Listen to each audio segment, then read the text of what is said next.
കർത്താവിന്റെ വചനം കേൾക്കുവാനും പഠിക്കുവാനും കർത്താവിനെ മനസ്സിലാക്കുവാനും എല്ലാം നമുക്ക് അവസരം നൽകി. ഇന്ന് പുതിയ അനേകം മുഖങ്ങളെ കാണുവാൻ ദൈവം സഹായിച്ചു. നമ്മുടെ സഭയുടെ ഇപ്പോഴത്തെ പ്രത്യേകത എന്ന് പറയുന്നത്, ഇന്ന് സൂമിലുള്ളവർ നാളെ വരും, നാളെ സൂമിലുള്ളവർ ഇന്ന്, അങ്ങനെ മാറി മാറി എല്ലാവരുടെയും മുഖങ്ങൾ ഇങ്ങനെ കാണുവാൻ കൃപ തരുന്നതിനായിട്ട് സ്തോത്രം ചെയ്യുന്നു. ഞാൻ ഈ കഴിഞ്ഞ 2 ആഴ്ചയിൽ സംസാരിച്ചുകൊണ്ടിരുന്നത് പ്രധാനമായിട്ടും ദൈവഭക്തിയുടെ മർമ്മവും അധർമ്മത്തിന്റെ മർമ്മവും തമ്മിലുള്ള ആ പോരാട്ടത്തെ കുറിച്ചാണ് നമ്മൾ കഴിഞ്ഞ ദിവസങ്ങളെല്ലാം സംസാരിച്ചുകൊണ്ടിരുന്നത്, ചിന്തിച്ചുകൊണ്ടിരുന്നത്. ശരിക്കും വേദപുസ്തകം നോക്കിക്കഴിഞ്ഞാൽ ഏറ്റവും പ്രകടമായിട്ട് കാണുന്ന പോരാട്ടം എന്ന് പറയുന്നത് ദൈവത്തിന്റെ പെർസ്പെക്റ്റീവും മനുഷ്യന്റെ പെർസ്പെക്റ്റീവും തമ്മിലാണ്. അതാണ് ശരിക്കുള്ള യുദ്ധം എന്ന് പറയുന്നത്. ദൈവവും സാത്താനും തമ്മിലാണ്. നമ്മൾ പലപ്പോഴും സാത്താനും ദൈവവുമായിട്ടുള്ള യുദ്ധത്തിൽ എന്തായി തീരും നമുക്കറിയാം, ദൈവം ജയിക്കുള്ളൂ. അതിനൊരു യുദ്ധമൊന്നും ഇല്ല അവിടെ. എന്നാൽ മനുഷ്യനും ദൈവവുമായിട്ടാണ് യഥാർത്ഥ പോരാട്ടം. മനുഷ്യന്റെ കാഴ്ചപ്പാടുകളും ദൈവത്തിന്റെ കാഴ്ചപ്പാടുകളും രണ്ടും ടോട്ടലി ഡിഫറെന്റ് ആണ്. കഴിഞ്ഞ മുമ്പത്തെ ആഴ്ച ഞാൻ സംസാരിച്ചപ്പോൾ പറഞ്ഞൊരു കാര്യമാണെന്ന് ഞാൻ ഓർക്കുന്നു. സാത്താന്റെ പണി എന്ന് പറയുന്നത് മനുഷ്യന് വേണ്ടിയുള്ളതാണ്. സാത്താൻ ചിന്തിക്കുന്നത് മനുഷ്യനെ സിംഹാസനത്തിൽ ഇരുത്താനാണ് അവൻ എപ്പോഴും ശ്രമിക്കുന്നത്. ഉൽപ്പത്തി മുതൽ ഇന്ന് വരെ, വെളിപ്പാട് വരെ നമ്മൾ കാണുമ്പോൾ അവിടെ എല്ലാം പോരാട്ടം എന്ന് പറയുന്നത് മനുഷ്യന്റെ രാജ്യത്വവും ദൈവത്തിന്റെ രാജ്യത്വവും തമ്മിലാണ്. സാത്താൻ ഒരിക്കലും മനുഷ്യനോട് നീ എന്നെ വണങ്ങെന്ന് പറയുന്നില്ല. യേശുക്രിസ്തുവിനെ പ്രലോഭിപ്പിക്കുമ്പോൾ മാത്രമാണത് പറയുന്നത്. മനുഷ്യരോട് എപ്പോഴും നിങ്ങൾ തീരുമാനിക്ക്, നിങ്ങൾ രാജാക്കന്മാരാകുക എന്ന് പറഞ്ഞ് മനുഷ്യർക്ക് ലഭിക്കുന്ന ലോകത്തിന്റെ ഒരു മഹത്വം കാണിച്ചു കൊടുക്കുകയാണ് സാത്താൻ എപ്പോഴും ചെയ്തുകൊണ്ടിരിക്കുന്നത്. അതുകൊണ്ട് വേദപുസ്തകം എന്ന് പറയുന്നത് ഒരർത്ഥത്തിൽ പറഞ്ഞാൽ 2 കഥയാണ്. ഒന്ന് ബാബിലോൺ, മറ്റൊന്ന് ജെറുസലേം. ബാബിലോൺ മനുഷ്യനിർമ്മിതമാണ്, മനുഷ്യന്റെ തത്വശാസ്ത്രമാണ് അവിടെ ഭരിക്കപ്പെടുന്നത്. അവിടെ മനുഷ്യൻ ജീവിക്കുന്നതും പ്രവർത്തിക്കുന്നതും അതിന്റെ മോട്ടീവ് എന്ന് പറയുന്നത് സ്നേഹമല്ല, ലാഭമാണ് മോട്ടീവ്. ഒരു മനുഷ്യൻ എന്തിനു ജീവിക്കുന്നു വെച്ച് കഴിഞ്ഞാൽ 2 കാര്യമാണ്. ബേസിക്കലി സന്തോഷം ഉണ്ടാകുവാൻ വേണ്ടി, അവൻ ജീവിതത്തിൽ ലാഭം ഉണ്ടാകാൻ വേണ്ടിയുമാണ്. ലാഭം പോലും സന്തോഷം ഉണ്ടാകാൻ വേണ്ടിയാണ്. അപ്പൊ ശരിക്കും രാജാവ് എന്ന് പറയുന്നത് ഒരു മനുഷ്യൻ സന്തോഷത്തിന് വേണ്ടി, അവന് സന്തോഷിക്കാൻ വേണ്ടി അവന്റെ ഇഷ്ടത്തിന് ജീവിക്കുന്നതാണ് ബാബിലോൺ. എന്നാൽ ദൈവത്തിന്റെ ഹിതമനുസരിച്ച് സ്നേഹം എന്ന അടിസ്ഥാനത്തിന്മേൽ, ലാഭം എന്ന അടിസ്ഥാനത്തിന്മേലല്ല, സ്നേഹം എന്ന അടിസ്ഥാനത്തിന്മേൽ പണിയുന്നതാണ് ദൈവരാജ്യം. അത് മനുഷ്യരെ സംബന്ധിച്ച്, മനുഷ്യരുടെ രാജ്യത്തിന് അത് അസഹ്യമാണ്. നമ്മൾ വിചാരിക്കും നമുക്ക് എല്ലാവർക്കും സ്നേഹം എന്ന് പറയുന്നത് ഇഷ്ടമാണല്ലോ. ഏത് മനുഷ്യനാ സ്നേഹം ഇഷ്ടമില്ലാത്തത്? ഈ കർത്താവിന്റെ സ്നേഹം വിശദീകരിച്ച് കഴിയുമ്പം അത് ആർക്കും ഇഷ്ടപ്പെടാനോ സഹിക്കാനോ കഴിയില്ല. കാരണം മനുഷ്യന്റെ രാജ്യത്തിൽ അവൻ സങ്കല്പിക്കുന്ന ലാഭത്തിനും അവന്റെ സുഖത്തിനും എതിരാണ്, അവന്റെ സന്തോഷത്തിനും എതിരാണ് ശരിക്കും ദൈവത്തിന്റെ സ്നേഹം, അഗപ്പേ എന്ന് പറയുന്ന സ്നേഹം. നമുക്കൊരു കംഫോർട്ട് സോണിൽ ഇരുന്നുകൊണ്ട് നമുക്ക് ആരെയും സ്നേഹിക്കാൻ കഴിയില്ല. നമ്മളെ നഷ്ടപ്പെടുത്താതെ, നമുക്കുള്ള ലാഭത്തെ നഷ്ടമാക്കി മാറ്റാതെ ആരെയും സ്നേഹിക്കാൻ സാധിക്കില്ല. അതുകൊണ്ട് ഒന്നുകിൽ നാം രാജാവായിരിക്കുന്ന, നമുക്ക് ലാഭം കിട്ടുന്ന, നമുക്ക് സന്തോഷം കിട്ടുന്ന, നമ്മളെ എല്ലാവരും ബഹുമാനിക്കുന്ന ഒരു രാജ്യം സ്ഥാപിക്കുകയോ ആ രാജ്യത്തിന് വേണ്ടി പ്രവർത്തിക്കുകയോ ചെയ്യാം. അതല്ലെങ്കിൽ ലാഭം നഷ്ടമാക്കി മാറ്റി ഛേദമെന്നെണ്ണി, ലാഭമായിരുന്നെല്ലാം ഛേദമെന്നെണ്ണി എന്റെ സന്തോഷം എന്നുള്ളതിനേക്കാളും മറ്റൊരുവന്റെ സന്തോഷത്തിലേക്ക് നോക്കിയിട്ട് ദൈവത്തിന്റെ മഹത്വം അന്വേഷിക്കുന്ന ഒരു ഇടുക്ക് വഴിയും ഉണ്ട്. ഇത് 2 മർമ്മങ്ങളാണ്, 2 നഗരങ്ങളാണ്. വിശാലമായ വഴിയിലൂടെ ലാഭം അന്വേഷിച്ചു പോകുന്നവർ, സന്തോഷം അന്വേഷിച്ചു പോകുന്നവർ, എല്ലാ തീരുമാനങ്ങളും സ്വന്തം ലാഭം നോക്കിയും സന്തോഷം നോക്കിയും എടുക്കുന്നവർ, നെബൂഖദ്നേസർ പറഞ്ഞതുപോലെ എന്റെ കയ്യാൽ നിർമ്മിതമായ ബാബിലോൺ എന്ന് പറയുന്ന പോലെ മനുഷ്യനാൽ സ്ഥാപിക്കപ്പെട്ട ഒരു ബാബിലോൺ ഫിലോസഫിയുടെ ഭാഗമാണ്. ഈ ബാബിലോൺ ഒരിക്കൽ വീണുപോകും. ഈ മനുഷ്യന്റെ സിംഹാസനങ്ങൾ ഒരിക്കൽ ഇടറിപ്പോകും. നമുക്കറിയാം 2 തരത്തിലുള്ള പൊളിറ്റിക്കൽ തിങ്കിങ് ആണ് ലോകത്തുള്ളത്. ഒന്ന് ലിബറലിസവും മറ്റൊന്ന് കൺസർവേറ്റീവ്സുമാണ്. ലിബറൽ എന്ന് പറഞ്ഞു കഴിഞ്ഞാൽ മനുഷ്യനെ അവന്റെ വഴിക്ക് വിടുക എന്നുള്ളതാണ്. മനുഷ്യനെ അവന്റെ വഴിക്ക് വിട്ടാൽ എങ്ങനെ ഇരിക്കും? ഒരു കൊച്ചു ജനിച്ചു വളരുമ്പോഴേ അവന്റെ വഴിക്ക് വിട്ടാൽ അവൻ എങ്ങനെ ഇരിക്കും? ഒരു നിയന്ത്രണം ഇല്ലാതെ ഒരു കുഞ്ഞിനെ വളർത്തി വിട്ടാൽ എങ്ങനെ ഇരിക്കും? ഒരു ടീച്ചിങ് അവന് കൊടുക്കാതെ, സ്നേഹം എന്തെന്ന് പഠിപ്പിക്കാതെ, എങ്ങനെ പെരുമാറണമെന്ന് പഠിപ്പിക്കാതെ ഒരു കൊച്ചുണ്ടായ രീതിയിൽ അവനെ വിട്ടാൽ എങ്ങനെയാവും? ഒരു വലിയ ഡിസിന്റഗ്രേഷനിലേക്ക് അത് പോകല്ലേ. നമ്മുടെ ഒരു കൊച്ചിനെ നോക്കിയാൽ ആ കൊച്ചു ഭയങ്കര പാവമായിട്ടും ഒക്കെ തോന്നുമെങ്കിലും അതത്ര പാവമൊന്നും അല്ല എന്ന് നമുക്ക് അനുഭവത്തിൽ നിന്ന് അറിയാം. കാരണം അവനെ ഒന്ന് ശല്യപ്പെടുത്തി നോക്കി, അവന്റെ വയലൻസ് അവന്റെ മുഖത്ത് കാണാം. അവൻ ആരോഗ്യം ഇല്ലാത്തതുകൊണ്ടാണ് നമ്മൾ രക്ഷപ്പെട്ടു പോകുന്നത്. അവന് നമ്മുടെ അത്ര ആരോഗ്യം കൂടെ ഉണ്ടായിരുന്നെങ്കിൽ ഉണ്ടല്ലോ, അവൻ നമ്മളെ അവിടെ വെച്ച് തട്ടിക്കളഞ്ഞേനെ. പക്ഷെ അവൻ നിസ്സഹായനായിപ്പോയി. അതുകൊണ്ട് അവൻ ചുമ്മാ ദേഷ്യം ഒന്ന് കാണിച്ച് കരയുള്ളൂ. കാരണം എന്താ? He's helpless. അവൻ ആരോഗ്യം, നമ്മുടെ അത്ര ആരോഗ്യം കൂടെ ഉണ്ടായിരുന്നെങ്കിലോ ആ കയ്യിൽ കിട്ടുന്ന സാധനം എടുത്ത് നമ്മുടെ തലക്കിട്ടടിച്ച്. ഇതാണ് യഥാർത്ഥ മനുഷ്യൻ എന്ന് പറയുന്ന സാധനം. There is no goodness in a human being.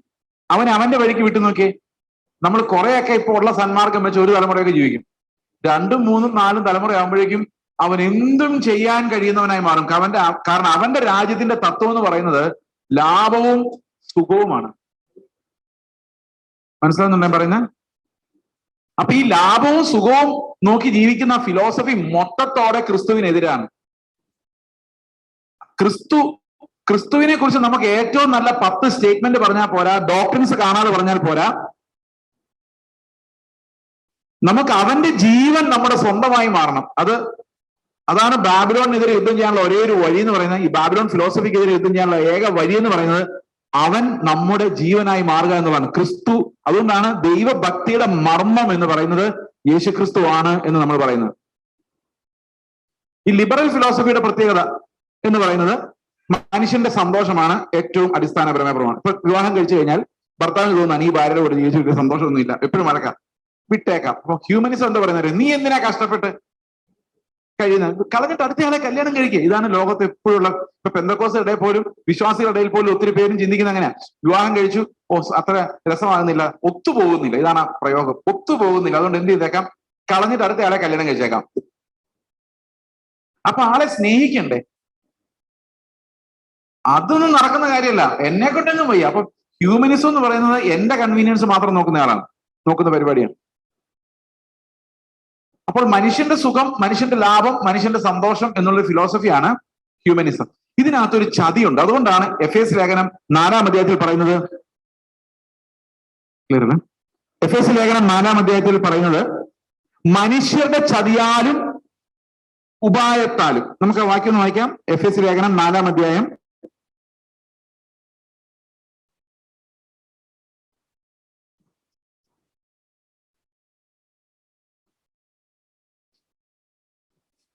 ഒരു മിനിറ്റ്. ഓക്കെ,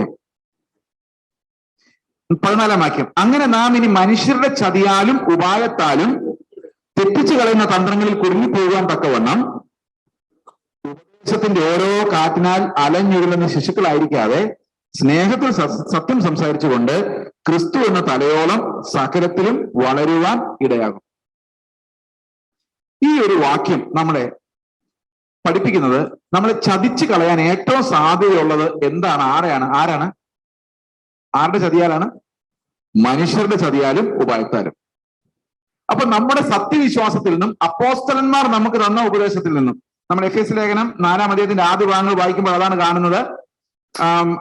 11-ാം വാക്യം, അവൻ ചിലരെ അപ്പോസ്തലന്മാരായും ചിലരെ പ്രവാചകന്മാരായും ചിലരെ സുവിശേഷകന്മാരായും ചിലർ ഇടയന്മാരായും ഉപദേഷ്ടാക്കന്മാരായും നിയമിച്ചിരിക്കുന്നു. അതെന്തിനു വേണ്ടിയാണ്? നാം എല്ലാവരും വിശ്വാസത്തിലും ദൈവപുത്രനെ കുറിച്ചുള്ള പരിജ്ഞാനത്തിലുമുള്ള ഐക്യതയും തികഞ്ഞ പുരുഷത്വവും ക്രിസ്തുവിന്റെ സമ്പൂർണമായ പ്രായത്തിന്റെ അളവും പ്രാപിക്കുവോളം വിശുദ്ധന്മാരുടെ യഥാസ്ഥാനത്തിനായുള്ള ശുശ്രൂഷയുടെ വേലയ്ക്കും ക്രിസ്തുവിന്റെ ശരീരത്തിന്റെ ആത്മീക വർധനയ്ക്കും ആകുന്നു. അപ്പോൾ ശരിക്കും പത്യോപദേശം എന്തിനു വേണ്ടിയുള്ളതാണ്? യേശു ക്രിസ്തുവിനെ നമുക്ക് ലഭിക്കാൻ വേണ്ടിയുള്ളതാണ്. ഇപ്പൊ മനുഷ്യരുടെ ചതി എന്തിനു വേണ്ടിയുള്ളതായിരിക്കും? മനുഷ്യരുടെ ചതി എങ്ങനെ നമ്മളെ ചതിക്കുന്നത്? എങ്ങനെയാ? ഇപ്പം നമ്മൾ കേൾക്കുന്ന പല ഉപദേശങ്ങളിലും ക്രിസ്തു നമ്മിൽ വാഴുന്നതിനെ കുറിച്ചോ ക്രിസ്തുവിനെ പോലെ ആകുന്നതിനെ കുറിച്ചോ പറയുമ്പോൾ പോലും അത് മനുഷ്യരുടെ ഒരു പ്രയത്നമായിട്ടാണ് വ്യാഖ്യാനിക്കപ്പെടുന്നത്. അതായത് ഞാൻ പ്രവർത്തിച്ച് ക്രിസ്തുവിനെ പോലെ ആകും, അതിന് ആത്മാവ് എന്നെ സഹായിക്കും. അപ്പൊ ഞാൻ പ്രാർത്ഥിച്ച് ഉപവസിച്ച് കഷ്ടപ്പെട്ട് ജഡത്തെ മരിപ്പിച്ച് ഞാൻ എങ്ങനെയാവും? ഒരു ദിവസം യേശു ക്രിസ്തുവിനെ പോലെ ആകും. അപ്പൊ ആരെയാണ് നമ്മൾ വിശ്വസിക്കുന്നത്? കേൾക്കുന്നില്ലേ? ആരെയാണ് നമ്മൾ വിശ്വസിക്കുന്നത്? നമ്മുടെ ജഡത്തെ. നമ്മുടെ ജഡം എന്താ പറഞ്ഞത്? ഞാൻ ശരിയായിക്കോളാം. അല്ലെ, എന്താ പറഞ്ഞത്? ഈ ഉപവാസ പ്രാർത്ഥനയോടെ ഞാൻ ശരിയായിക്കോളാം, ഈ ഒരൊറ്റ പ്രസംഗം കേട്ട് ഞാൻ ഇന്ന് തൊട്ട് നന്നായിക്കോളാം. നിങ്ങൾ വിശ്വസിച്ചോ? ഇത് വിശ്വസിച്ചോ? ഒരിക്കലും വിശ്വസിക്കരുത്. കാരണം നമ്മുടെ ജഡത്തിന് അങ്ങനെ നന്നാവാൻ പറ്റത്തില്ല. ഇതാണ് മനുഷ്യരുടെ ഏറ്റവും വലിയ ചതി. നന്നാകാം എന്ന് വിശ്വസിപ്പിക്കുകയും എത്ര വർഷം കഴിഞ്ഞാലും മാറ്റമില്ലാതിരിക്കുകയും ചെയ്യുന്ന ഒരു ട്രാപ്പിലാണ് മനുഷ്യർ കുടുങ്ങിക്കിടക്കുന്നത്. അപ്പോൾ എങ്ങനെ നമ്മൾ രക്ഷപ്പെടുമോ? തീർച്ചയായിട്ടും രക്ഷപ്പെടും. ദൈവഭക്തിയുടെ മർമ്മം എന്ന് പറയുന്നത് നമ്മുടെ എഫേർട്ടുകളല്ല, പിന്നെയോ അത് ക്രിസ്തുവിന്റെ ജീവനാണ്. അവൻ നമ്മിൽ വസിക്കുന്നതാണ് നമ്മുടെ രക്ഷയുടെ ആധാരമായിരിക്കുന്നത്. നമുക്ക് റോമാലേഖനം 8-ാം അധ്യായം നോക്കാം. റോമാലേഖനം 8-ാം അധ്യായം. ഇതാണ് ഇതിന്റെ സ്പിരിച്വൽ ഇന്റർപ്രിട്ടേഷൻ. നമ്മൾ ഇന്ന് പറഞ്ഞ രണ്ട് മർമ്മങ്ങളുടെ സ്പിരിച്വൽ ഇന്റർപ്രിട്ടേഷൻ റോമാലേഖനം 8-ാം അധ്യായത്തിൽ നമുക്കാണ്. 8-ാം അധ്യായത്തിന്റെ 2-ാം വാക്യം. 8-ാം അധ്യായത്തിന്റെ 2-ാം വാക്യം. ആരെങ്കിലും പെട്ടെന്ന് ബൈബിൾ എടുക്കുന്നവരുണ്ടോ? ഞാൻ വായിക്കാം, ഞാൻ തന്നെ വായിച്ചോളാം.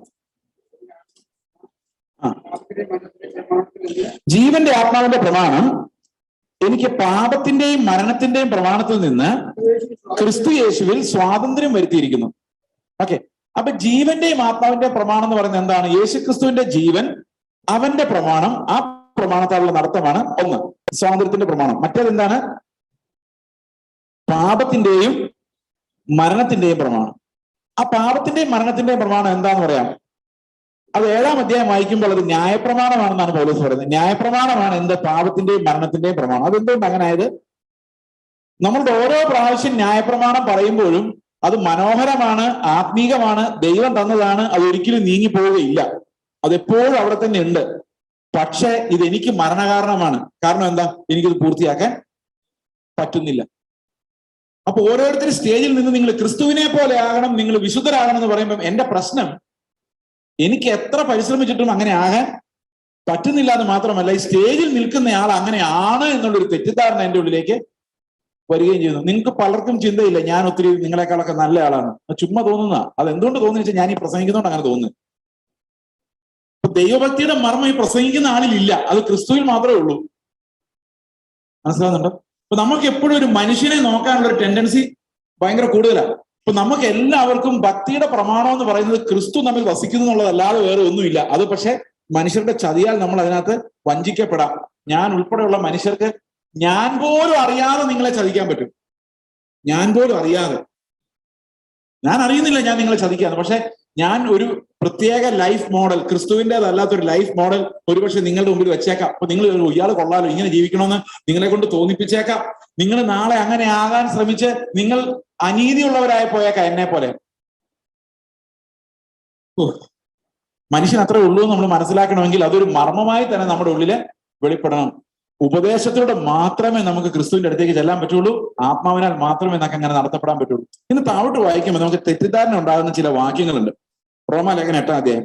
ഇത് നമ്മൾ ഇതിന്റെ 3ഉം 4ഉം ഒക്കെ വായിച്ചിട്ടുണ്ട്. പലപ്പോഴും എന്റെ പല പ്രാവശ്യം ഞാനത് പ്രസംഗിച്ചിട്ടുമുണ്ട്. ഇതിനകത്ത് 12-ാം വാക്യത്തിലേക്ക് നമ്മൾ വരികയാണ്. 12-ാം വാക്യം.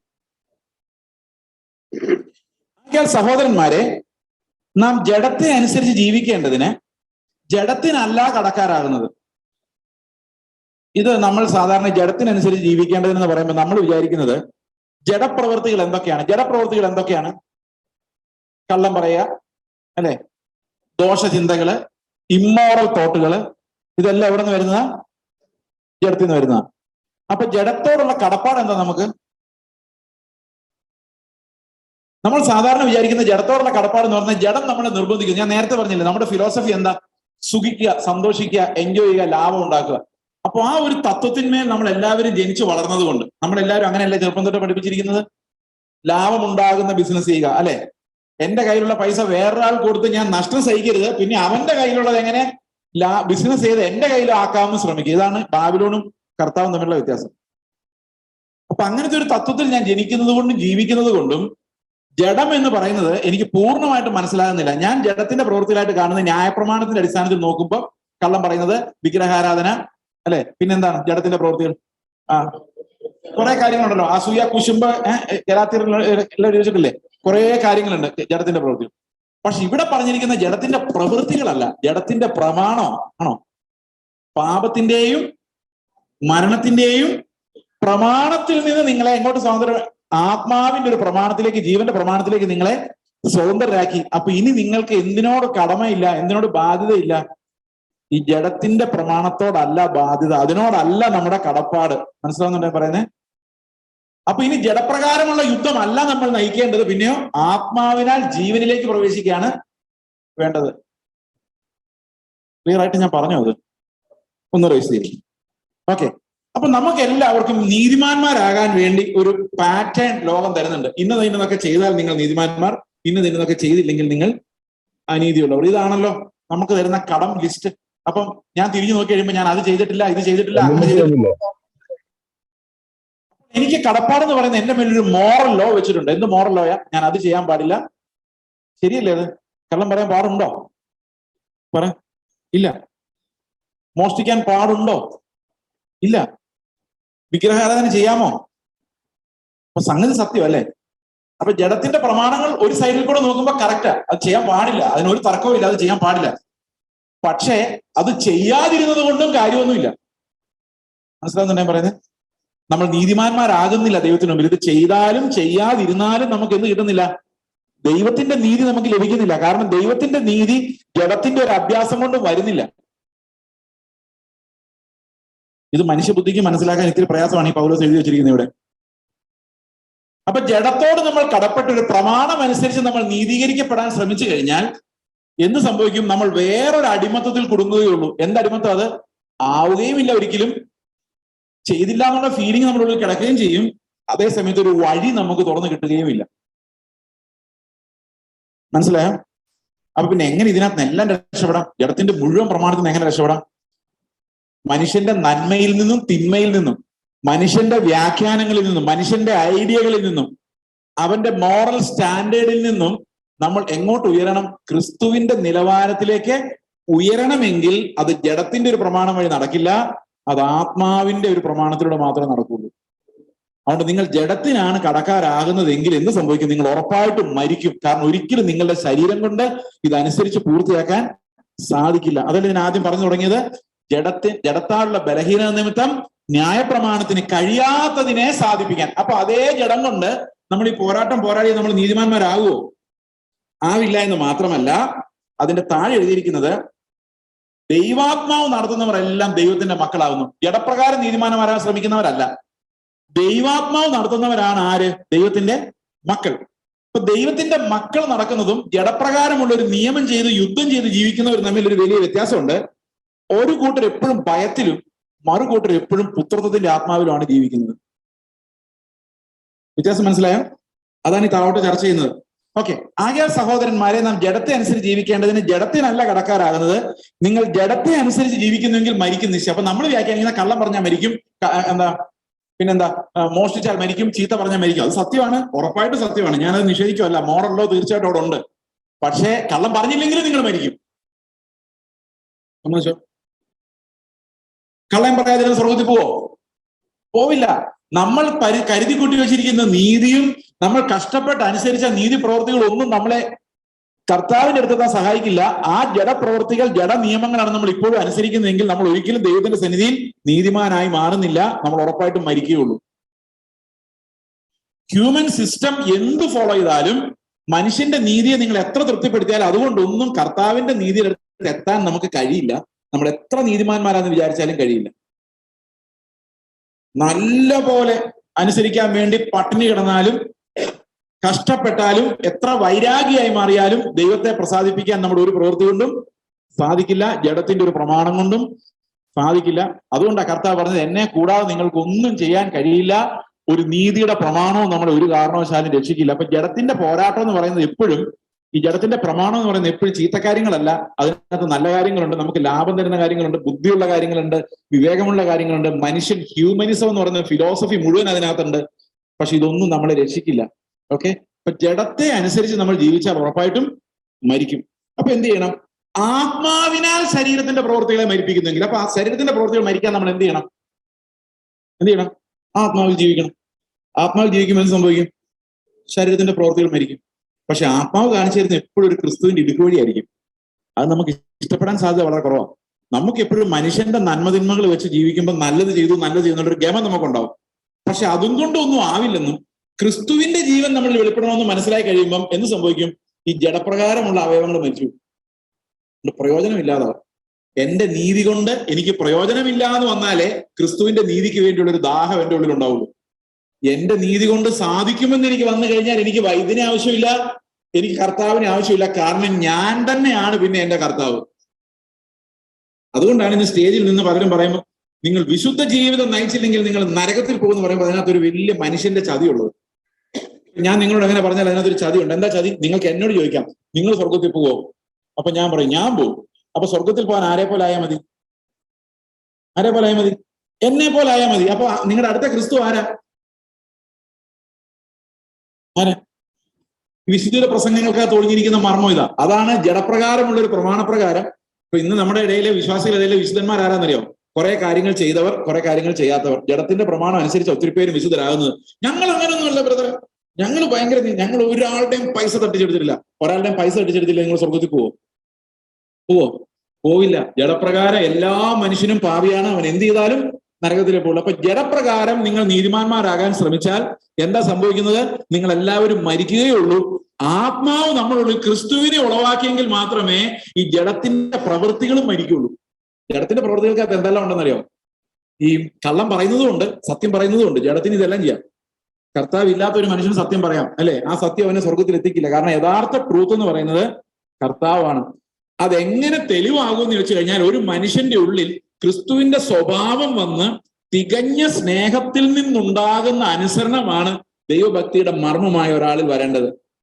ഓക്കെ, ഇപ്പോൾ നമ്മൾ ലാഭം ഉണ്ടാക്കുന്ന ഫിലോസഫി അല്ലെ ഞാൻ സെൻട്രിക് ആയിട്ടുള്ള ഗോസ്പൽ, ഞാൻ എന്നുള്ളതാണ് എന്റെ സുവിശേഷമെങ്കിൽ അത് സുവിശേഷമല്ല, അത് അധർമ്മത്തിന്റെ മർമ്മമാണ്. കാരണം കർത്താവ് മഹത്വപ്പെടുത്തപ്പെടേണ്ട സ്ഥാനത്ത് ഒരു മനുഷ്യൻ മഹത്വം എടുക്കുന്നതാണ് നമ്മൾ എല്ലായിടത്തും കാണുന്നത്. നമ്മുടെ ഹൃദയത്തിന്റെ സിംഹാസനത്തിലായാലും നമ്മുടെ ചുറ്റുമുള്ളവരായാലും എന്നെ പുകഴ്ത്തണം എന്നുള്ള അവസ്ഥയിലേക്ക് ഞാൻ വന്നു കഴിയുമ്പോഴേക്കും ഞാൻ അധർമ്മത്തിന്റെ മർമ്മത്തെ ശുശ്രൂഷിക്കുന്നവനായിട്ട് മാറും. അപ്പൊ നീതി ചെയ്യുന്ന ഓരോരുത്തർക്കും, ജഡത്തിന്റെ പ്രമാണം അനുസരിക്കുന്ന ഓരോരുത്തർക്കും അവരുടെ നീതിയെക്കുറിച്ച് ഒരു ബോധം ഉണ്ടാകുന്നത് പോലെ തന്നെ അവർക്ക് മറ്റുള്ളവരുടെ അനീതിയെക്കുറിച്ചും ഭയങ്കര ഭാരമായിരിക്കും. മനസ്സിലാവുന്നുണ്ടോ? നിങ്ങൾക്ക് മറ്റുള്ളവരുടെ അനീതിയെക്കുറിച്ചാണോ കൂടുതൽ ഭാരം, അതോ നിങ്ങളുടെ അനീതിയെക്കുറിച്ചാണോ കൂടുതൽ ഭാരം? മറ്റുള്ളവരുടെ അധർമ്മത്തെക്കുറിച്ചാണ് നിങ്ങൾക്ക് കൂടുതൽ ഭാരമെങ്കിൽ ഉറപ്പായിട്ടും നിങ്ങൾ കെണിയിലാണ്. കാരണം നിങ്ങൾ അവരെക്കാളും നല്ലതെന്ന് സ്വയം ചിന്തിക്കുന്നു. ഇനി നോക്കിയിട്ട് ഞാനാണ് ലോകത്തിൽ ഏറ്റവും അധർമ്മി എന്ന് എനിക്ക് റിയലായിട്ട് തോന്നുന്നില്ലെങ്കിൽ you are in a trap. കാരണം എന്താണ്? നിങ്ങൾ ക്രിസ്തുവിന്റെ സ്ഥാനത്ത് നിങ്ങൾ സിംഹാസനത്തിൽ ഇരിക്കുന്നു. വേറൊരാളെ വിധിക്കുന്നത് നിങ്ങളുടെ നീതി വെച്ചാണ്. കർത്താവിന്റെ നീതി വെച്ച് വിധിച്ചാൽ നിങ്ങളെല്ലാം പോകാം. അപ്പൊ നിങ്ങൾ ആരുടെ നീതി വെച്ച് വിധിക്കും? അപ്പൊ നമ്മളെല്ലാം മരിക്കുക, അല്ലെ? അപ്പൊ യേശുക്രിസ്തുവിന്റെ ജീവൻ നമ്മുടെ ഉള്ളിലേക്ക് വന്നു കഴിഞ്ഞാൽ നമ്മൾ ആരെയും കുറ്റവാളികളായി വിധിക്കുകയില്ല. പക്ഷെ അവിടെ ഡിസിപ്ലിനിങ് ഉണ്ട്, അത് വേറൊരു കാര്യമാണ്. പക്ഷെ എന്നേക്കാൾ മോശമാണ് ഒരാളെന്ന് ഞാൻ പറയാൻ പറ്റത്തില്ല. അതിന്റെ കാര്യം എന്താണെന്ന് വെച്ച് കഴിഞ്ഞാൽ അവനെ എനിക്ക് ശരിക്കും അറിയില്ല, എന്നെ പോലും എനിക്ക് ശരിക്കും അറിയത്തില്ല. അപ്പം ജഡത്തിന്റെ പ്രമാണം അനുസരിച്ച് ഒരാൾ നീതീകരിക്കപ്പെടാൻ ശ്രമിച്ചാൽ അവൻ ഉറപ്പായിട്ടും മരിക്കുമെന്ന് മാത്രമല്ല, ആത്മാവ് നമ്മുടെ ഉള്ളിൽ ഒരു ജീവനെ ഉളവാക്കുമ്പോഴാണ് ഈ ജഡത്തിന്റെ പ്രവൃത്തികൾ മരിക്കുന്നത്. നമ്മൾ തോറ്റു മാത്രം അത് പഠിക്കുള്ളൂ. നിങ്ങൾ നന്നാവാൻ പരിശ്രമിച്ച് തോറ്റ് കഴിയുമ്പോൾ മനസ്സിലാവും ഞാൻ വിചാരിച്ചാലും നന്നാവില്ല, അല്ലെ? ഈ ക്യാൻസർ ഒക്കെ വരുമ്പോൾ ചില ക്യാൻസറുകൾ ഡോക്ടർമാർ ആദ്യം പറയും വലിയ പ്രയോജനമൊന്നും ഇല്ല ചികിത്സിച്ചിട്ട്. അപ്പം ആയുർവേദക്കാർ ഹോമിയോക്കാരൊക്കെ പറയും ഇങ്ങ് പോരെ ഞങ്ങൾ മാറ്റിത്തരാം. പക്ഷെ ചിലപ്പോ ഒക്കെ മാറുമായിരിക്കും. പക്ഷെ ഇത് അവസാനം മാറില്ല എന്ന് കാണുമ്പോൾ കർത്താവെ അവസാന നിമിഷം എന്നെ രക്ഷിക്കണേ എന്ന് പറഞ്ഞ് കർത്താവിന്റെ അടുത്തോട്ട് മിക്കവാറും ആൾക്കാരും തിരിയും. ഇത് ക്യാൻസർ എന്ന് പറഞ്ഞൊരു എക്സാമ്പിൾ ഞാൻ പറഞ്ഞാണ്. നമ്മൾ ജീവിതത്തിൽ നന്നാകാൻ ശ്രമിച്ച് ആത്മാർത്ഥമായിട്ട് കർത്താവിന്റെ വെളിച്ചത്തിൽ നമ്മളെ പരിശോധിച്ചിട്ട് എങ്ങും എത്തിയിട്ടില്ല എന്ന് മനസ്സിലാകുമ്പോഴാണ് കർത്താവിന്റെ അടുത്ത് മുട്ടുകുത്തിയിട്ട് പറഞ്ഞ കർത്താവ് എന്റെ എഫേർട്ടിനോടെല്ലാം ഞാൻ മരിച്ചു, നീ എന്നെ ഉള്ളു വസിച്ചിട്ടല്ല ഞാൻ നന്നാവൂല, ഈ ജഡത്തിന്റെ പ്രമാണങ്ങളെല്ലാം എന്നെ നശിപ്പിക്കുന്നേ ഉള്ളൂ. ഞാൻ പറയുന്ന ഈ അധർമ്മത്തിന്റെ മർമ്മമുണ്ടല്ലോ, മഹദിയാം ബാബിലോൺ, എന്റെ കയ്യാൽ ഞാൻ പണിത ബാബിലോൺ ഉണ്ടല്ലോ, അത് ദൂരെ എങ്ങും പോകണ്ട, എന്റെ നീതി പ്രവൃത്തികളെ നോക്കിയാൽ മതി. ഞാൻ കഷ്ടപ്പെട്ട് അധ്വാനിച്ച ബാബിലോണുമായിട്ടാണ് ദൈവത്തിന് മുമ്പിലോട്ട് എന്നിട്ട് പറയുന്നത് ഞാൻ ഉണ്ടാക്കിയെടുത്ത നീതി പ്രവൃത്തി, ഞാൻ അനുസരിച്ച് അനുസരണം എന്ന് പറഞ്ഞ് നമ്മൾ നിൽക്കുമ്പോൾ we are part of that Babylon, we are part of that mystery of godlessness, lawlessness, അല്ലെ? മനസ്സിലാവുന്നുണ്ടോ? ഇതാണ് ഈ 8-ാം അധ്യായത്തിന്റെ മർമ്മം എന്ന് പറയുന്നത്. അപ്പൊ 2 തരത്തിലുള്ള ലൈഫാണ് അവിടെ നമ്മളെ കാണിച്ചു തരുന്നത്. ഒന്ന്, മക്കളുടെ അവകാശത്തോടെ ആത്മാവിൽ ജീവിക്കുന്നു. അതാണ് താഴോട്ട് വരുമ്പോൾ പറയുന്നത്, നാം അബ്ബാ പിതാവ് എന്ന് വിളിക്കുന്ന പുത്രത്വത്തിന് ആത്മാവിനെ എത്ര പ്രാപിച്ചത്. 15-ാം വാക്യം, നിങ്ങൾ ഇനിയും ഭയപ്പെടേണ്ടതിന് ദാസ്യത്വത്തിന്റെ ആത്മാവിനെ അല്ല. അപ്പൊ ദാസ്യത്വത്തിന്റെ ആത്മാവ് എന്ന് പറഞ്ഞാൽ എന്താണ്? അടിമകളാണ്. അവര് പണിയെടുത്താലേ അവർക്ക് ജോലി കിട്ടുള്ളൂ. പണിയെടുക്കുന്നതനുസരിച്ച് അവരുടെ സാലറി, അവരുടെ അധ്വാനമാണ് ഒരു ദാസൻ കൊണ്ട് യജമാനന് കൊടുക്കുന്നത്. പക്ഷെ മകൻ അങ്ങനെയല്ല. എന്തുകൊണ്ടാ നമ്മൾ ഒരാളുടെ അപ്പന്റെ അമ്മയുടെ മക്കളായിരിക്കുന്നത്? നമ്മൾ നല്ല പ്രവൃത്തി ചെയ്തുകൊണ്ടാണോ? അല്ല. നമ്മൾ ഏതെങ്കിലും പ്രമാണം അനുസരിച്ച് കൊണ്ടാണോ? അല്ല. അവരുടെ ജീവൻ നമ്മളിൽ വ്യാപരിക്കുന്നതുകൊണ്ടാ, അല്ലേ? ആണോ? അപ്പോൾ ദൈവത്തിന്റെ മക്കളായി നമ്മൾ മാറുന്നത് എന്തുകൊണ്ടാ? ജീവൻ നമ്മളിൽ വ്യാപരിക്കുന്നുണ്ടാ. അപ്പൊ ജീവൻ നമ്മളിൽ വ്യാപരിച്ചാൽ ജഡത്തിന്റെ സകല അധർമ്മവും പോവും, അതോടൊപ്പം ജഡത്തിന്റെ പ്രവൃത്തികളും പോവും. ആത്മാവ് നമ്മളെ ക്രിസ്തുവിന്റെ സ്വഭാവമുള്ളവരാക്കി മാറ്റും. നമുക്ക് എങ്ങനെയാ ദൈവത്തിന്റെ സ്വഭാവം ഉണ്ടാകുന്നത്? ക്രിസ്തുവിന്റെ സ്വഭാവം നമ്മളിലേക്ക് എങ്ങനെയാ പകരുന്നത്? നമ്മളൊരു പ്രമാണം, ജഡത്തിന്റെ പ്രമാണം അനുസരിച്ച് ജഡത്തിന്റെ പ്രവൃത്തികളാലല്ല, പിന്നെയോ കർത്താവിന്റെ ആത്മാവ് നമ്മളിൽ വസിച്ച് ക്രിസ്തുവിന്റെ ജീവൻ നമ്മളിലേക്ക് പകരുന്നതിലൂടെയാണ്. അതുകൊണ്ടാണ് ക്രിസ്തീയ ജീവിതം from start to finish it is a life by faith എന്ന് നമ്മൾ പറയുന്നത്. എന്റെ നീതിമാൻ വിശ്വാസത്താൽ ജീവിക്കും. അപ്പോൾ നാം ദൈവത്തിന്റെ മക്കൾ എന്ന് ആത്മാവ് നമ്മോട് സാക്ഷ്യം പറയുന്നു. ഞാനിത് വീണ്ടും ഇന്ന് പറയാനുള്ള ഒരു കാരണം, ഈ 11ഉം 12ഉം വാക്യത്തിൽ പല ആൾക്കാരും അത് വിചാരിക്കുന്നത് നമ്മൾ കഷ്ടപ്പെട്ട് മരിപ്പിക്കുന്നതാണെന്നാണ്. അങ്ങനെയല്ല. ആത്മാവ് നമ്മുടെ ഉള്ളിൽ വരുമ്പോഴാണ്, ആത്മാവാണ് ഈ ജഡത്തിന്റെ മരണത്തെ സാധിപ്പിക്കുന്നത്. ഓക്കെ, അപ്പൊ അതെങ്ങനെ സാധിപ്പിക്കുന്നത് വെച്ച് കഴിഞ്ഞാൽ, ആത്മാവ് നമ്മളോട് ഒരു കാഴ്ച കാണിച്ചു തരികയാണ്. ഓക്കെ, നീ ഇങ്ങനെ ചെയ്താൽ മതി. അപ്പൊ ജഡം പറയും, അയ്യോ ഇതെനിക്ക് ബുദ്ധിക്ക് നിരക്കുന്ന സാധനമല്ല, എനിക്കിതൊരിക്കലും അവിടെ അവന്റെ മുമ്പിൽ ഞാൻ താണു കൊടുക്കുന്ന പ്രശ്നമില്ല, അവനോട് സോറി പറയുന്ന പ്രശ്നമില്ല. അപ്പൊ ആത്മാവ് പറയും, നീ മുട്ടയിൽ നിന്നേ പറ്റുള്ളൂ. ആത്മാവ് പറയാം, അപ്പൊ ജഡം മരിക്കും. ജഡം മരിക്കണമെങ്കിൽ എവിടെ നിന്ന് വരണം ഇത്? ജഡം മരിക്കണമെങ്കിൽ എവിടെ നിന്ന് വരണം? അത് ആത്മാവ് ആ വഴിയിലേക്ക് നമ്മളെ പ്രവേശിപ്പിക്കുകയും അതിന്റെ ആനന്ദം നമുക്ക് തരികയും ചെയ്യുമ്പോഴാണ് ഈ സുഖത്തിന്റെ അടിസ്ഥാനത്തിലും സന്തോഷത്തിന്റെ അടിസ്ഥാനത്തിലുള്ള ജീവിതത്തിന്റെ ബന്ധനത്തിൽ നിന്ന് നമ്മൾ രക്ഷപ്പെടുന്നത്. അതുകൊണ്ട് നമ്മൾ രക്ഷപ്പെടാനുള്ള വഴി എന്ന് പറയുന്ന ആത്മാവിന്റെ ജീവന്റെ വഴിയിലേക്ക്. അതുകൊണ്ട് ആ 2-ാം വാക്യം ഒന്നുകൂടെ വായിച്ചു നോക്കിയേ. ജീവന്റെ ആത്മാവിന്റെ പ്രമാണം. ജീവന്റെ ആത്മാവിന്റെ പ്രമാണം എനിക്ക് പാപത്തിന്റെയും മരണത്തിന്റെയും പ്രമാണത്തിൽ നിന്ന് ക്രിസ്തു യേശുവിൽ സ്വാതന്ത്ര്യം വരുത്തിയിരിക്കുന്നു. അപ്പൊ എന്റെ സ്വാതന്ത്ര്യം എന്താണ്? എനിക്ക് ആത്മാവിന്റെ കാഴ്ചകൾ കാണാമെന്നുള്ളതാണ് എന്റെ സ്വാതന്ത്ര്യം. അപ്പൊ എനിക്ക് മനുഷ്യന്റെ പ്രമാണത്തിന്റെ അടിസ്ഥാനത്തിൽ ജീവിക്കേണ്ട കാര്യമില്ല. അതിനേക്കാൾ ഉന്നതമായ ആത്മാവിന്റെ പ്രമാണം. ആത്മാവിന്റെ പ്രമാണം എന്നോട് എന്താ പറയുന്നത്? എന്റെ സഹോദരന് വേണ്ടി എന്റെ സുഖങ്ങൾ നഷ്ടപ്പെടുത്താനാ പറയുന്നത്. ആണോ? ആത്മാവ് എന്താ കാണിച്ചു തരുന്നത്? എന്റെ കയ്യിലുള്ളതിനെ നഷ്ടപ്പെടുത്താനാ പറയുന്നത്. എന്റെ സമയം, എന്റെ എനർജി, എന്റെ പണം, എന്റെ റിസോഴ്സസ് വേറൊരു സഹോദരന് വേണ്ടി ഒഴുക്കി കളയുന്നതാണ് ശരിക്കും എന്ത്? ആത്മാവിന്റെ വഴി. അതെല്ലാം ഒഴുക്കി കളഞ്ഞാൽ നമ്മൾ എങ്ങനെ ജീവിക്കും? എങ്ങനെ ജീവിക്കും? എങ്ങനെ ജീവിക്കും? ആത്മാവ് എന്താ പറയുന്നത്? നിങ്ങൾ മക്കളാണ്, അബ്ബാ പിതാവേ എന്ന് വിളിക്കാൻ നിങ്ങൾക്കൊരു അപ്പനുണ്ട്. നമുക്ക് അപ്പൻ ഇല്ലെങ്കിൽ നമ്മൾ ഭയപ്പെട്ടു പോകും. കയ്യിലുള്ളത് പോയാൽ നാളെ എങ്ങനെ ജീവിക്കും ചിന്തിക്കും. കാരണം എന്താ? നമ്മൾ ജീവിക്കുന്ന നമ്മുടെ മർമ്മത്തിലാണ്. നമ്മൾ ഒളിഞ്ഞിരിക്കുന്ന അധർമ്മത്തിന്റെ മർമ്മം ഞാനാണ് എന്നുള്ളതാണ് അവിടുത്തെ പ്രശ്നം. മനസ്സിലാവുന്നുണ്ട്? അതുകൊണ്ട് ഭയത്തിലാണ്. ഞാൻ എപ്പോഴും ഭയത്തിലാണ്. ഭയത്തിലായതുകൊണ്ട് എന്താ? ആത്മാവിന്റെ വഴി നമുക്ക് നടക്കാൻ പറ്റത്തില്ല. അബ്ബാ പിതാവേ എന്ന് വിളിക്കാൻ പറ്റില്ല. നമ്മൾ എപ്പോഴും ഭയത്തിലായിരിക്കും. നമ്മുടെ കയ്യിലുള്ളത് ഒന്നും ആർക്കും എടുത്ത് കൊടുക്കാൻ നമുക്ക് സാധിക്കില്ല. നമ്മുടെ സമയം പോലും. അപ്പൊ ലാഭം ആലോചിക്കും. അവിടം വരെ പോയി കച്ചവടം ചെയ്ത് എന്താ ലാഭം? അന്ന് ആലോചിക്കുന്നതിന് പകരം അവനോട് അരമണിക്കൂർ സംസാരിച്ചാൽ എനിക്ക് എന്താണ് കർത്താവിന്റെ നാമത്തിൽ ആത്മാവിന്റെ ഒരു വഴി എങ്ങനെ തുറക്കാമെന്നല്ല ആലോചിക്കുന്നത്. How much I can earn from him എന്നാണ്. ഇപ്പൊ ലൈഫ് മുഴുവൻ ഈ ലാഭക്കച്ചവടമായി മാറുമ്പോഴേക്കും നമ്മൾ ജഡത്തിന്റെ പ്രമാണം നമ്മളെ മരണത്തിലേക്കാണ് വിടുന്നത്. ആത്മാവിന്റെ പ്രമാണം നഷ്ടപ്പെടുത്താൻ നമുക്ക് ധൈര്യം തരുന്നു. കാരണം നമ്മൾ അബ്ബാ പിതാവേ എന്ന് വിളിക്കുന്ന പുത്രത്വത്തിന്റെ ആത്മാവ് നമുക്കുള്ളത് കൊണ്ട് അവൻ നിത്യമായ അവകാശങ്ങളിലേക്ക് നമ്മളെ കടത്തിയിരിക്കുന്നത് മാത്രമല്ല, അവൻ അനുദിനം നമ്മളെ നടത്താൻ വിശ്വസ്തനായ ദൈവവുമാണ്. ഇത് നമ്മുടെ ഹൃദയത്തിലേക്ക് വരുമ്പോഴാണ് നമുക്ക് നഷ്ടപ്പെടുത്താനുള്ള ധൈര്യം ഉണ്ടാകുന്നത്. സ്നേഹത്തിൽ തികഞ്ഞു വരുന്ന, നമുക്കറിയാം ഈ ഹ്യൂമാനിറ്റിയുടെ ഏറ്റവും വലിയ കോൺഫ്ലിക്റ്റ് എന്ന് പറയുന്നത്, ഞാൻ കഴിഞ്ഞ ദിവസം പറഞ്ഞ പോലെ ഹ്യൂമനിസമാണ് ദൈവത്തിന് ഏറ്റവും വലിയ ശത്രു. മനുഷ്യത്വം എന്ന് പറയുന്ന സാധനം. അപ്പോ ഈ ഹ്യൂമനിസ്റ്റിന്റെ ഒരു പ്രത്യേകത എന്ന് പറയുന്നത് മനുഷ്യന്റെ ഒരു ഫിലോസഫിയാണ് അതിൽ വാഴുന്നതെന്നുള്ളതാണ്. ഈ മനുഷ്യന്റെ ഫിലോസഫി എപ്പോഴും അന്ത്യകാലമാകുമ്പോഴേക്കും അതൊരു മർമ്മമായിരുന്നു. അത് എതിർ ക്രിസ്തുവായിട്ട് വെളിപ്പെട്ട് വരും. പക്ഷെ അതിന്റെ പ്രത്യേകതയുണ്ട്. നമ്മൾ ഈ കമ്മ്യൂണിസ്റ്റുകാരൊക്കെ ആദ്യമായിട്ട് വന്ന നിരീശ്വരവാദികളൊക്കെ കേരളത്തിലൊക്കെ വന്ന സമയത്ത് നമ്മൾ അവരോട് ചോദിക്കും, ഈ നിരീശ്വരവാദികളോടുള്ള നമ്മുടെ ഏറ്റവും വലിയ ചോദ്യം ഇതാണ്: ദൈവം ഇല്ലെങ്കിൽ പിന്നെ നമ്മൾ മര്യാദയ്ക്ക് ജീവിച്ചില്ലെങ്കിൽ എന്താ കുഴപ്പം? വേറൊരുത്തിന്റെ സ്വത്ത് അടിച്ചു മാറ്റിയാൽ എന്താ കുഴപ്പം? നിങ്ങൾ ആലോചിച്ചിട്ടുണ്ടോ? ദൈവം എന്ന് പറഞ്ഞ ഒരാളില്ലെങ്കിൽ നമുക്ക് എങ്ങനെ വേണമെങ്കിലും ജീവിക്കാലോ, അല്ലെ? ശരിയല്ലേ? ഇപ്പൊ മനുഷ്യർക്ക് കള്ളു കുടിച്ചോ ബോളം വെച്ചോ തലക്കടിച്ചോ ആരെ വേണമെങ്കിലും കൊന്ന് പൈസ എടുത്തുകൊണ്ട് പോയാൽ ആരും ചോദിക്കാനും പറയാനും ഇല്ലല്ലോ. ദൈവം ഇല്ലല്ലോ, ഇവൻ മിടുക്കനാണെങ്കിൽ ഇവന് ജീവിക്കാം. അതല്ലേ ശരിക്കും നിരീശ്വരവാദത്തിന്റെ കൂടെ എന്തുകൊണ്ട് ഒരു അനാർക്കി ഉണ്ട്. അനാർക്കി എന്ന് പറഞ്ഞാൽ ആരും ഭരിക്കാനില്ലാത്ത അവസ്ഥ. അപ്പൊ ഇവരോട് ചോദിക്കും, ദൈവം ഇല്ലെങ്കിൽ പിന്നെ നമ്മൾ എന്തിനാ നീതിമാന്മാരുടെ ജീവിക്കുക? അവർ പറയും മനുഷ്യൻ പാപിയാണെന്ന് നിങ്ങൾ വെറുതെ പറയുന്നതാണ്, അവൻ വളരെ നല്ലവനായിട്ടാണ് ജനിക്കുന്നത്. ഇങ്ങനെ നിരീശ്വരവാദികൾ പറയുന്നത്. പിന്നെ ഈ മതവും ഉപദേശങ്ങളും എല്ലാം കൂടെയാണ് അവനെ വഷളാക്കുന്നത്. അതുകൊണ്ടാണ് അവൻ മതത്തിന് വേണ്ടി തല്ലാനും പിടിക്കാനും പോകുന്നത്. അത് സത്യമാണ്, പക്ഷെ ഇവര് പറഞ്ഞത് സത്യമല്ല. കാരണം ഈ കുട്ടിയെ വളർത്തി വിട്ടാൽ എന്താ സംഭവിക്കുന്നത്? നിങ്ങൾക്കറിയാമോ, ആദ്യകാലത്ത് ക്രിസ്ത്യാനിറ്റി എന്ന് പറയുമ്പോൾ നമ്മൾ ഈ ദൈവത്തിന്റെ മർമ്മം, ദൈവഭക്തിയുടെ മർമ്മം പറഞ്ഞൊരു കാര്യമാണ്. അത് സകലർക്കും സമ്മതമാവണ്ണം വലിയതാകുമെന്ന് പറഞ്ഞല്ലേ ദൈവഭക്തിയുടെ മർമ്മം. എന്തോ കർത്താവാണ് ദൈവഭക്തിയുടെ മർമ്മം എന്നുള്ളത് ആര് വേണേലും സമ്മതിക്കും. നമ്മൾ റോഡിൽ പോയ ഒരാളോട് പറയാണ് യേശു ക്രിസ്തുവിനെ പോലെ നീതിമാൻ ആരുണ്ട് എന്ന് ചോദിച്ചു കഴിഞ്ഞാൽ എല്ലാവരും യെസ് യെസ് യെസ് എന്ന് പറയുന്ന ഒരു കാലം ഉണ്ടായിരുന്നു.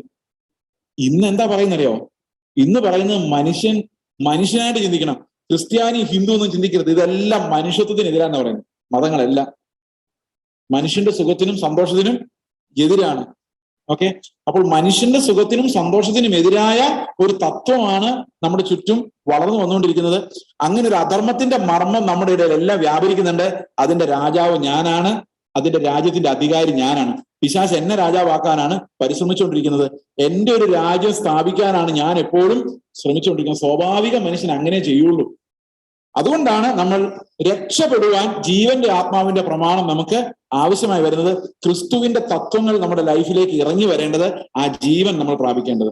ആരാധനയായാലും പ്രസംഗമായാലും ലൈഫിന്റെ ഏത് ഭാഗമായാലും Christ has to assume the centre stage.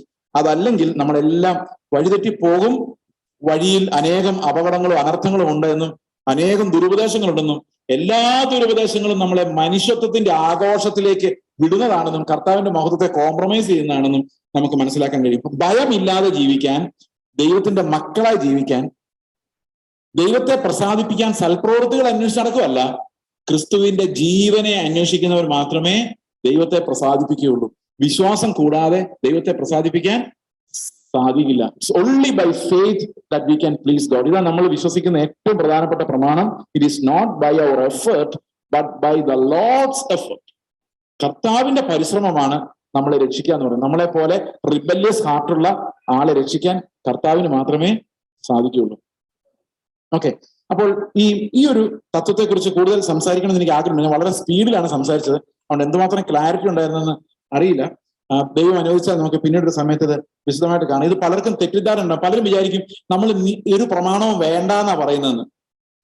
അല്ല, ഇത് കേൾക്കുമ്പോൾ ആദ്യം മനുഷ്യൻ വിചാരിക്കുന്നത് ഈ ആത്മാവിന്റെ പ്രമാണം എന്ന് പറഞ്ഞു കഴിയുമ്പോൾ അപ്പൊ പിന്നെ എങ്ങനെ ജീവിക്കാം? അങ്ങനെയല്ല.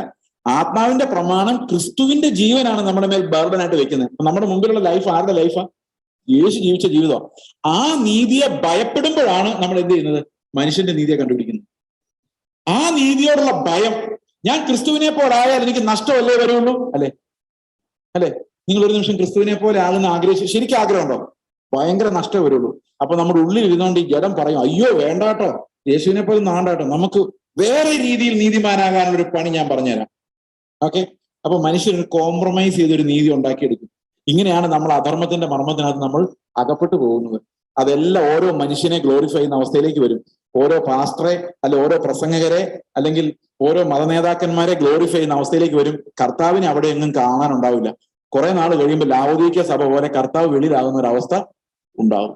ഓക്കെ, അതുകൊണ്ട് അന്ത്യകാലത്ത് ഈ മനുഷ്യന്റെ ചതിയാലും ഉപായത്താലും തെറ്റിച്ചു കളയുന്ന തന്ത്രങ്ങളിൽ കുടുങ്ങി പോകാതിരിക്കുവാൻ തക്കവണ്ണം ദൈവം നമ്മെ ഓരോരുത്തരെയും സഹായിക്കട്ടെ എന്ന് ഞാൻ നിങ്ങളെ ഓർത്തും പ്രാർത്ഥിക്കുന്നു. എന്നെ ഓർത്തും പ്രാർത്ഥിക്കാം.